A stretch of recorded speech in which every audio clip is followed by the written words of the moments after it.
नमस्कार दोस्तों, मेरा नाम राहुल कुमार है। आज की कहानी इलाहाबाद से है। इलाहाबाद के प्रयागराज के वेणी माधव मंदिर के आसपास का इलाका धनाढ्य लोगों का है। इसी इलाके की वेणी माधव मंदिर वाली गली में उमा शुक्ला का परिवार रहता था।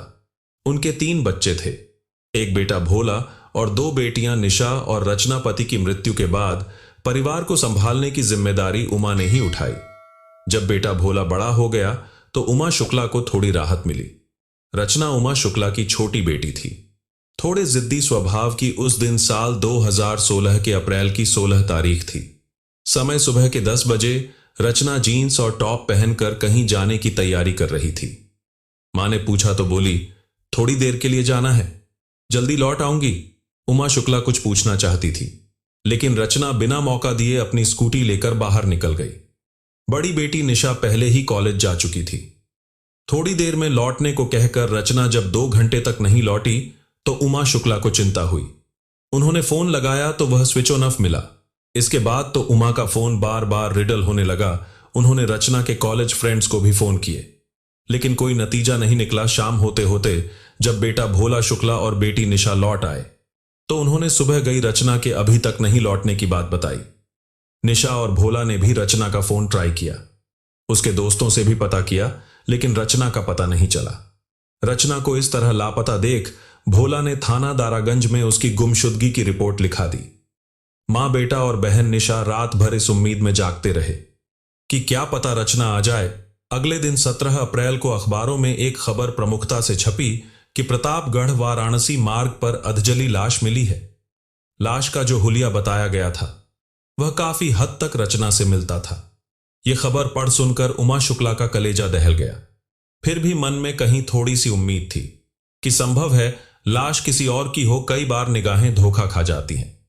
इसी के बाद भोला अलग अलग 4 से 5 अखबार खरीद कर लाया था, ताकि खबरों और फोटो को ठीक से जांचा पर रखा जा सके।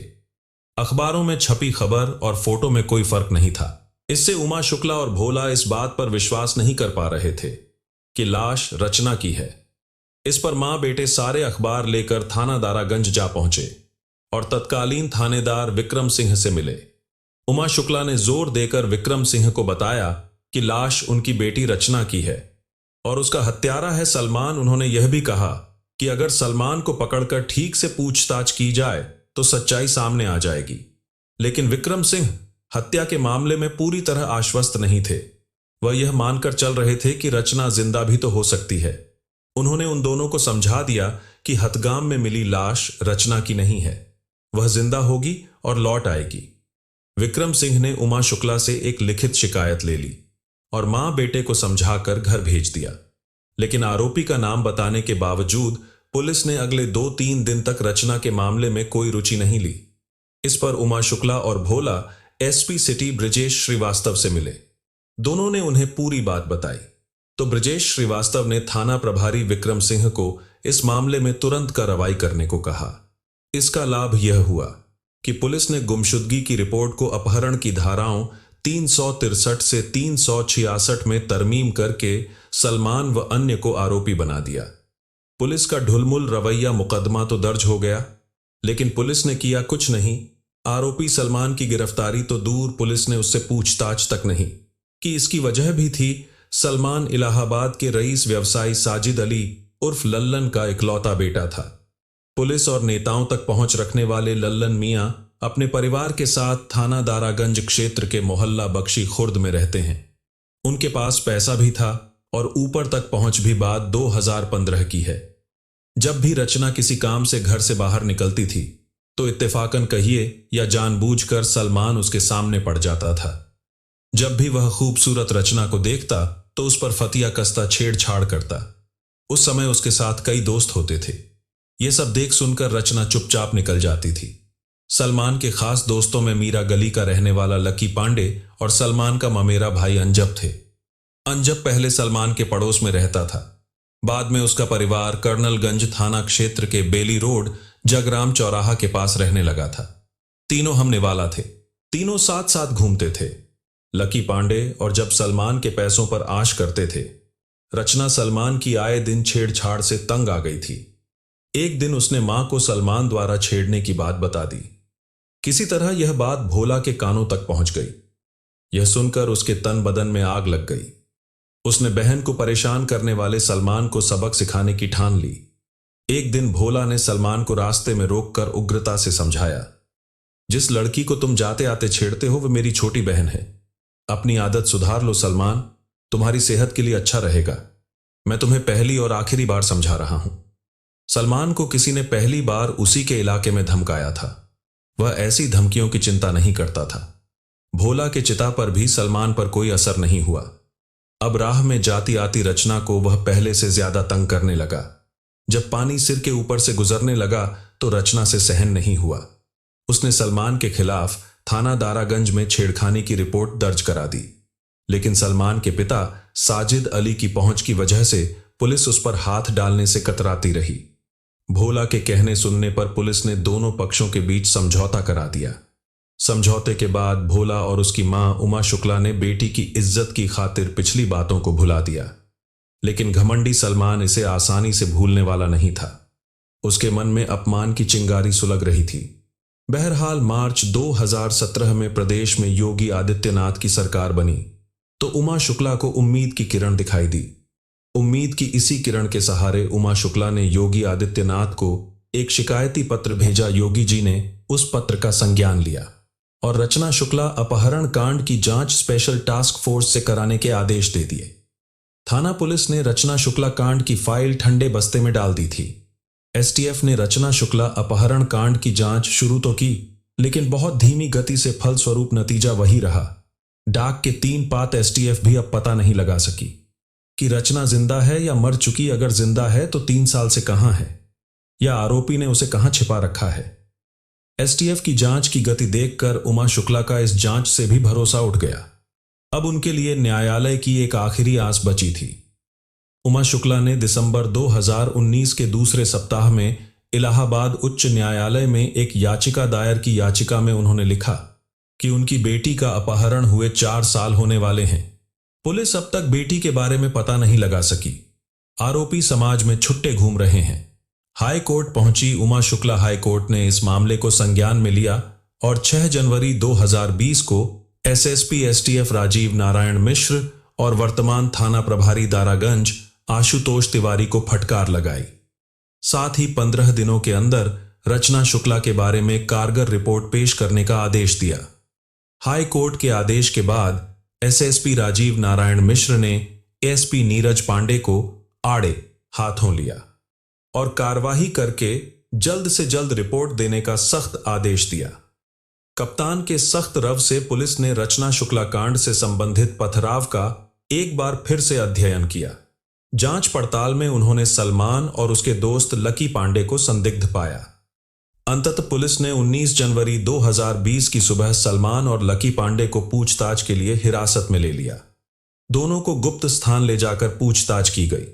शुरू में सलमान एसपी नीरज पांडे पर अपनी ऊंची पहुंच का रौब झाड़ने लगा, लेकिन उनके एक थप्पड़ में उसे दिन में तारे नजर आने लगे। सलमान उनके पैरों में गिर गया। उसने अपना जुर्म कबूल करते हुए कहा, सर हमें माफ कर दीजिए, हमसे बड़ी भूल हो गई। करीब 4 साल पहले मैंने लकी और अपने ममेरे भाई अंजब के साथ मिलकर रचना की गला रेत कर हत्या कर दी थी। 4 साल पहले हथगा में मिली लाश रचना की ही थी।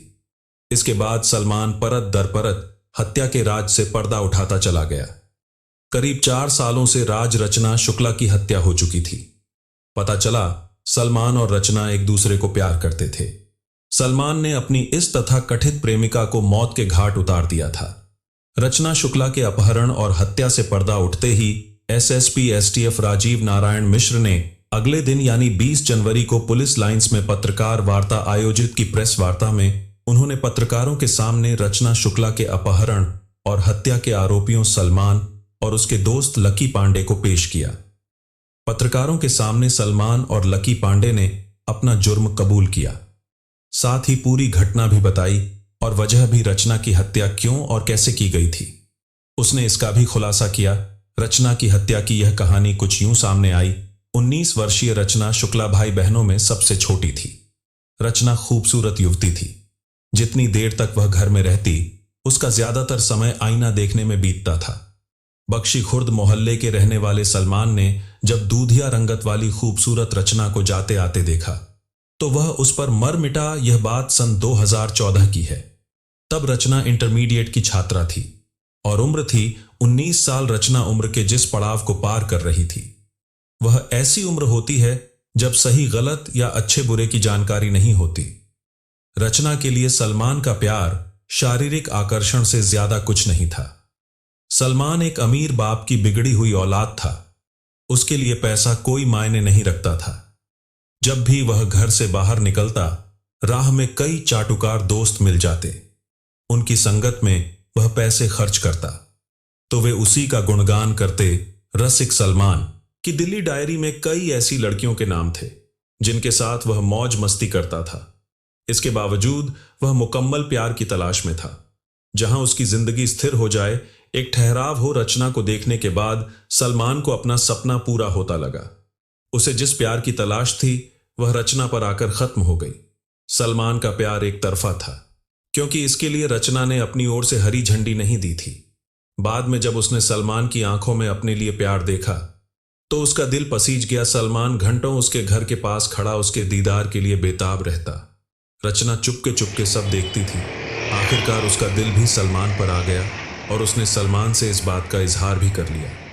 पंछी की तरह फंस गई जाल में, फलस्वरूप दोनों का प्यार परवान चढ़ने लगा।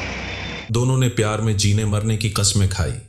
सलमान तो निश्चिंत था लेकिन रचना को यह चिंता सता रही थी कि घर वाले उन दोनों के प्यार को स्वीकार करेंगे या नहीं, क्योंकि दोनों की जाति ही नहीं धर्म अलग अलग थे। रचना शुक्ला कट्टर हिंदू थी। वह बेटी के इस रिश्ते को कभी स्वीकार नहीं करती। रचना ने सलमान को अपने मन की आशंका बता दी थी। वैसे भी बहुत कम लोग ऐसे हैं जो बेटे या बेटी की शादी दूसरे मजहब के लड़के या लड़की से करना चाहे। खैर, सलमान ने रचना को समझाया और सब कुछ वक्त पर छोड़ देने को कहा। साथ ही कहा कि हम जिएंगे भी एक साथ और मरेंगे भी एक साथ। सलमान की भावनात्मक बातें सुनकर रचना मन ही मन खुश हुई। इतनी खुश कि उसने सलमान का गाल चूम लिया। सलमान कैसे पीछे रहता, उसने रचना को बाहों में भर लिया। सलमान से रचना सच्चे दिल से प्यार करती थी लेकिन सलमान के मन में तो कुछ और ही चल रहा था। जिस दिन से उसने रचना को अपनी बाहों में भरा था उसी दिन से उसके मन में प्यार नहीं बल्कि वासना की आग धधक लगी थी। रचना ने सलमान की आंखों में दहकती वासना को महसूस कर लिया था। उसने उससे कह भी दिया था कि जो तुम मुझसे चाहते हो वह शादी के पहले संभव नहीं है। मुझे ऐसी लड़की मत समझना जो दौलत के लिए सब कुछ न्योछावर करने को तैयार हो जाती है।